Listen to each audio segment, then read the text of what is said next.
کراچی جماعت اسلامی نے وکیل سیف الدین ایڈوکیٹ کے ذریعے سندھ ہائی کورٹ میں ایک پٹیشن دائر کرتے ہوئے کراچی کے پارکوں پر مافیا کے غیر قانونی قبضے اور تجاوزات کے خلاف کارروائی کا مطالبہ کیا ہے۔ پٹیشن میں الزام لگایا گیا ہے کہ کراچی میٹروپولیٹن کارپوریشن کے MCJ نے متعدد پارکوں کو سیاسی گروہوں کے حوالے کر دیا ہے، جہاں پر گھاس اور پودے کاٹ کر فٹ بال کورٹ، پیڈل کورٹ اور دیگر کمرشل سرگرمیاں چلائی جا رہی ہیں۔ ان سرگرمیوں کے لیے مہنگے ٹکٹ فروخت کیے جا رہے ہیں، جس کی وجہ سے عام شہریوں کے لیے پارک میں گھومنے پھرنے کی جگہ نہیں بچی۔ اب اس کا جو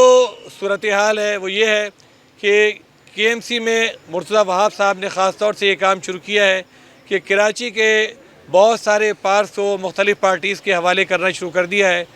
اور ہم یہ دیکھتے ہیں اگر کچھ پارکس آپ جائزہ لیں تو ان پارکس کا بڑا حصہ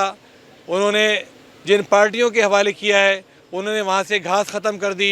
پودے وہاں سے کاٹ ڈالے، اور وہاں پر پیڈل کورٹ، فٹ بال کورٹ اور مختلف کھیلوں کے نام پر انہوں نے ایکٹیویٹی شروع کی ہے، اور یہ ایکٹیویٹی انتہائی قیمتی طور پر انتہائی زیادہ پیسے لے کر کی جا رہی ہے۔ قیمتی ٹکٹس فروخت کیے جا رہے ہیں، 5 روپے گھنٹہ، 10 روپے گھنٹہ، 15,000 روپے گھنٹہ، جو بھی جگہ جس طرح کی ہے وہاں پر کیا جا رہا ہے۔